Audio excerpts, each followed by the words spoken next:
Good morning, everyone. I'm Suma Nair. I'm the Director of the Office of Quality Improvement here in the Bureau of Primary Healthcare, and I am so pleased to join you for the Workforce Symposium over the next 2 days. I know that you all will be very focused on planning, support activities for all of your workforce, the heartbeat of the health center, the wonderful staff that do day in and day out tirelessly care for all of the patients and communities that you serve. So to support you in this effort, I thought I would share some context, provide a little insight or consideration on the Bureau of Primary Healthcare priorities, how we're thinking about high-performing health centers, health center funding that is in the works, technical assistance to really support and with performance improvement and workforce development, all in the spirit of helping you align your efforts with the work that you're doing with your health centers or at a state level. So in a moment here, we'll ask Suzanne to pull up our slides. Hopefully, some of these slides will look familiar to you, but in our time together, the goal is to really draw the line to workforce and the activities that you're doing. Again, with the notion that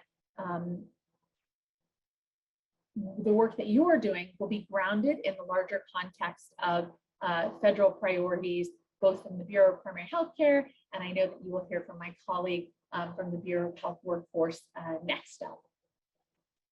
So let's go ahead and jump in, and we'll start with our first slides. Thank you, Suzanne. Let's go ahead and jump to the next slide and start with our focus, a strategic focus of the Bureau of Primary Healthcare and our health center priorities.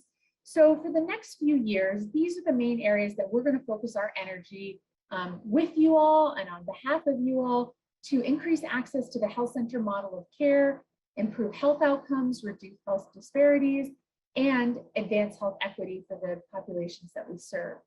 So our first priority is to strengthen health centers to address critical and emerging healthcare issues in the evolving healthcare environment. And so the first bullet that you see right away is supporting the health center workforce. And really, we're doing this through all of our funding. I'll talk about funding opportunity in a couple of slides, but you'll notice most of them have an opportunity for you to either expand your workforce or enhance them and provide training and technical assistance. In addition to that, I'll talk about training and technical assistance and some data collection efforts, all aimed at supporting the health center workforce. Another way that we want to strengthen the health center model of care and have you all be in a better position to deal with whatever the environment brings is advancing health center excellence. So this is our framework for how we think about health center performance and quality improvement. And so I have a slide on that I'll talk a little bit more about.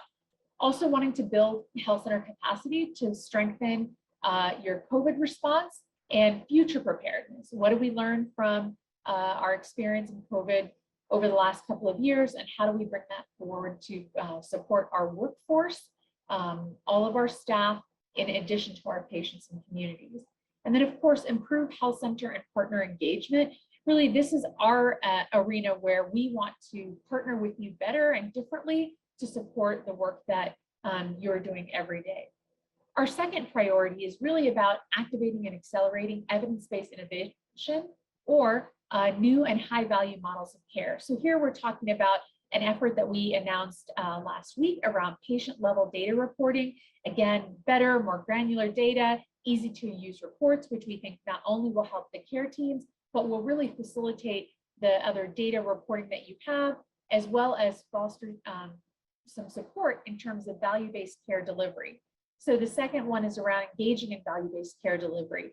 The idea of moving from fee for service and being paid only for the interventions that you do and having to bring people in routinely, rather than that, really take a more holistic view where there's the idea that you can use an entire care team to support the patients and meet with them in the way that's needed, sometimes in person, sometimes virtually, and sometimes with other types of check-ins or engagements with them to keep them healthy, supporting coordination of their care and the like. And so, there's some competencies associated with value-based care delivery that have workforce implications as well. And then finally, to promote innovation. And part of that is folks have to have some of that little bit of mind space to innovate. And we want to support innovation through training and technical assistance and different funding opportunities that we bring forward. Probably a third priority is to focus on how do we make sure that the highest need communities and populations across the country have access to the health center model of care.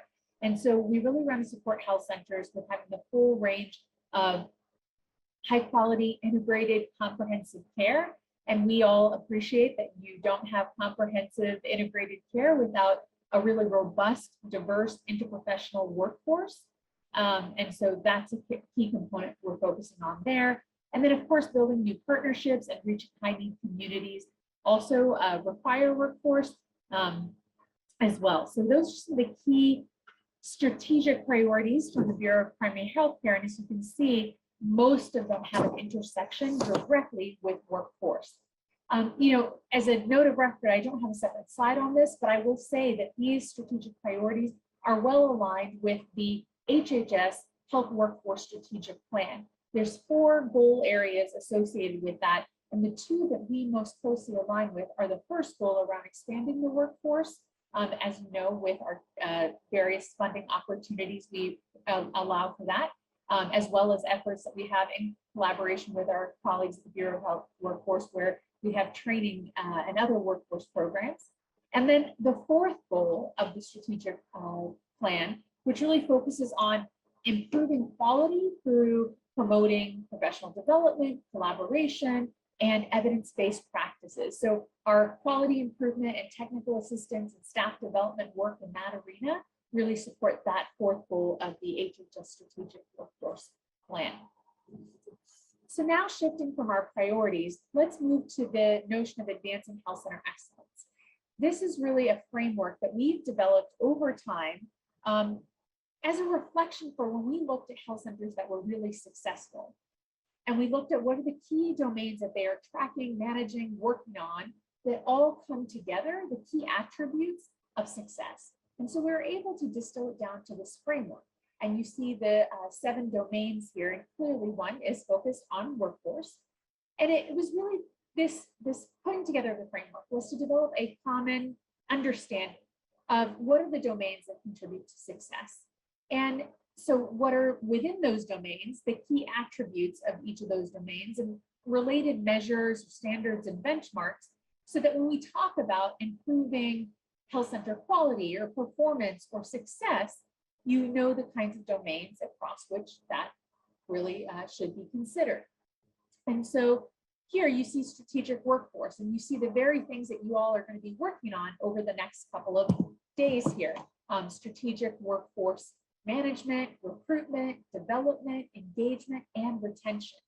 And so we'll go ahead and jump to the next slide. In addition to this framework, and each of those gears working together harmoniously to get success, we also understood that performance on any one of those domains could be independent, and you may be in different places across it. So we took a viewpoint of here are the 7 domains, and you can be, if you're meeting the health center program requirements, you're probably minimally compliant across all of those domains.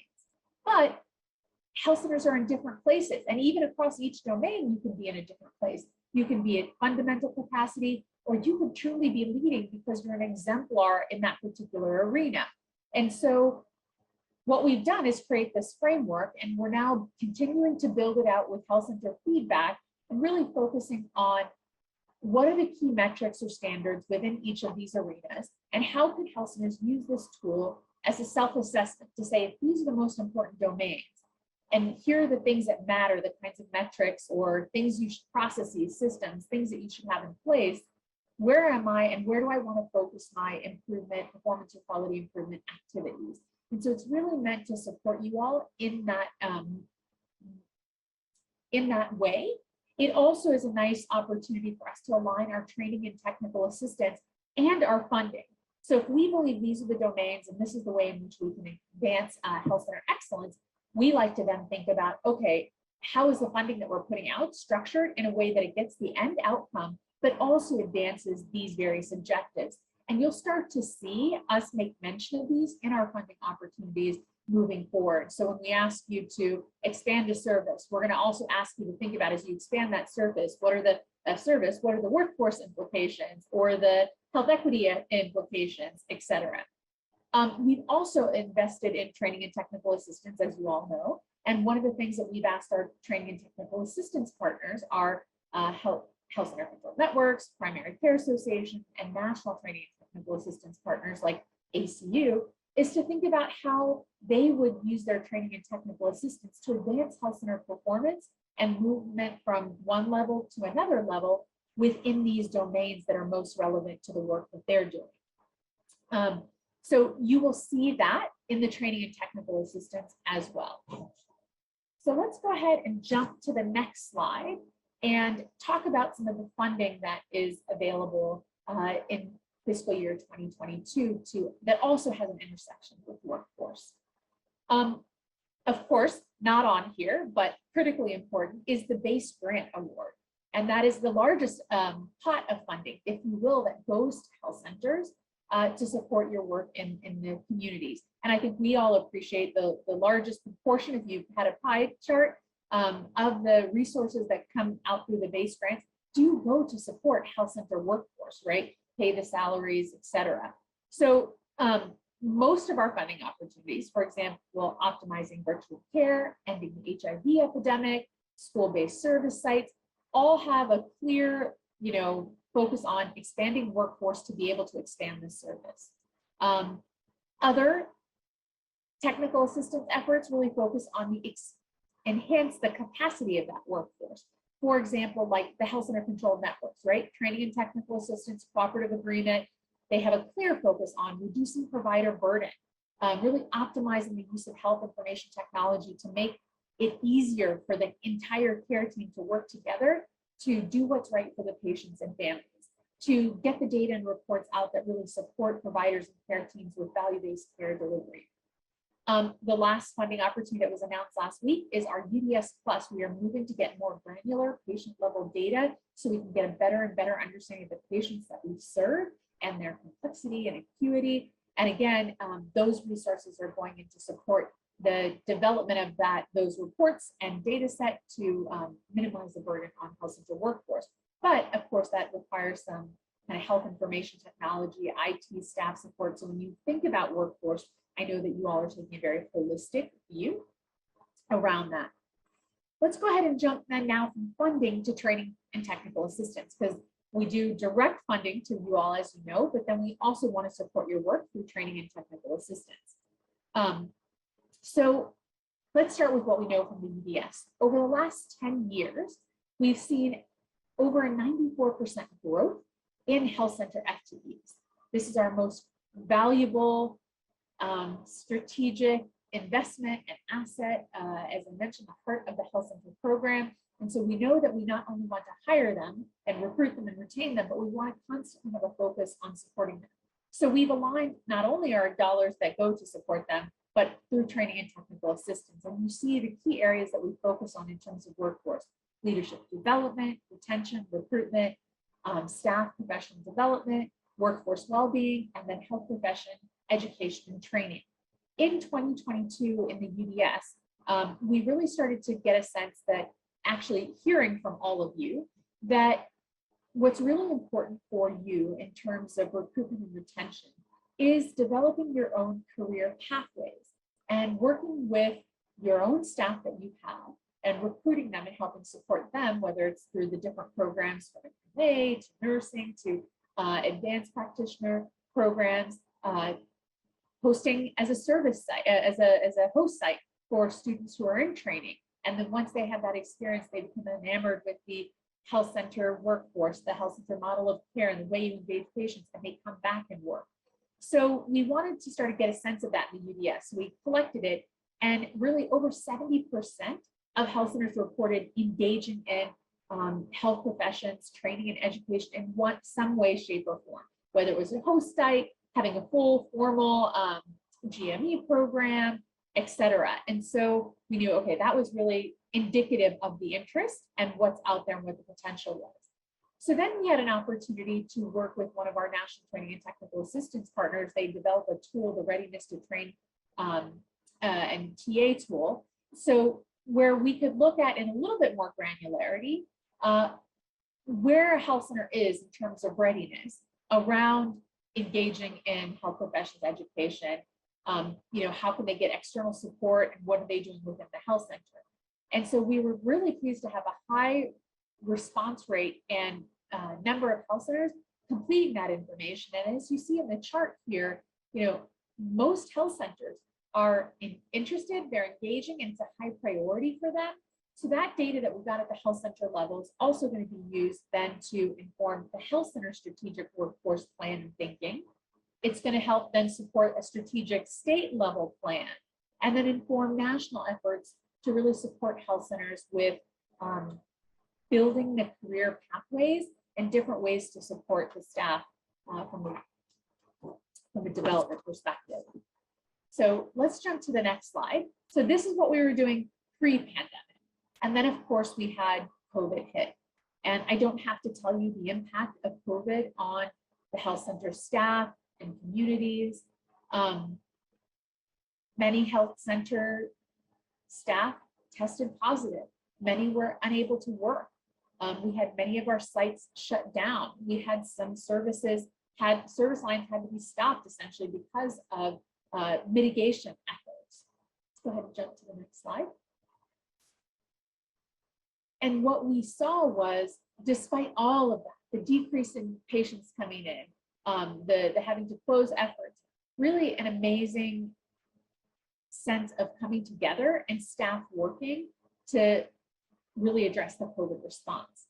And so while we were surprised, we actually had a net gain in 2020 in terms of health center FTEs, although that wasn't equal across all of the disciplines. And so what we saw was an increase in mental health and substance use disorder staff, again, based upon the need that the communities were experiencing, and a decrease in the dental and vision staff. And so as we look to regain some of the losses of service through delayed care and not seeking care because of the pandemic, and as patients come back, we know that they have all of that unmet need, right, over the 2-year period. Plus, unfortunately, because of COVID, they have new medical, behavioral health, and substance use disorder needs. And so really thinking about how to bring back our staffing to really reflect the current needs of the patients that we serve. And so we know that over 60% of health centers also reported significant turnover in staff. People just burnt out, can't, need a break. Others, staff are being taken to other care delivery settings that can offer more resources. And so really brings an opportunity, not even an opportunity, a dire need to think about our workforce and how do we support them immediately in the short term and then strategically in the long term. So let's jump to the next slide for one of the initiatives that we have underway. Is our workforce wellbeing initiative. Even before the pandemic, we had been tracking on the data that was showing increased provider burnout in primary care and amongst safety net primary care, but we didn't have great data across the board. And really, so we embarked upon this initiative to get a better sense of what was the breadth, scope, the nature of burnout or resilience or lack of resilience across the different disciplines and types of staff we have in the health center program. And then of course the pandemic came in and exacerbated the burnout and issues and increased moral injury and the like. And so we have been working consistently in partnership with many health centers to develop a health center workforce wellbeing survey. And we hope to field it this fall as a baseline to get a sense of how are things in the environment, how are the workforce feeling, all aimed at improving quality, right? So with any quality improvement initiative, you start with data and you look at where you are and try to identify the gaps so that we can improve. And so the goal is to capture this data. It will be the first of its kind baseline data, anonymous, aggregated, sent back to the health center as their kind of their benchmark report against other national and maybe in the state. We'll share it with our state partners and our TA partners, because ultimately we want to use that data to move into action, to make things better, to shore up the way we deliver care, the health center environment, to support having a highly engaged,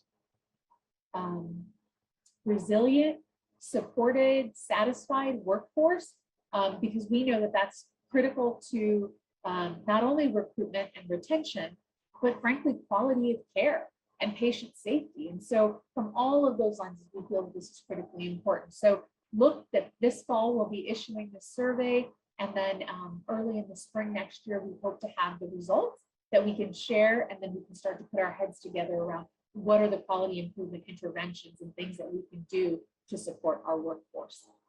So with that, hopefully that was a helpful summary and context into our key priorities in the intersection of workforce, how it connects to the Advancing Health Center Excellence Framework, and some of the funding and technical assistance engagements that we have underway to support you all. And this will be a good kind of context as you develop your individual efforts and action plans over the next 2 days. Thank you again for all that you do for the communities that you serve. And if there's any questions that you have after this, I'm happy to field them and get back through Suzanne and Amanda at ACU. So thank you for your time.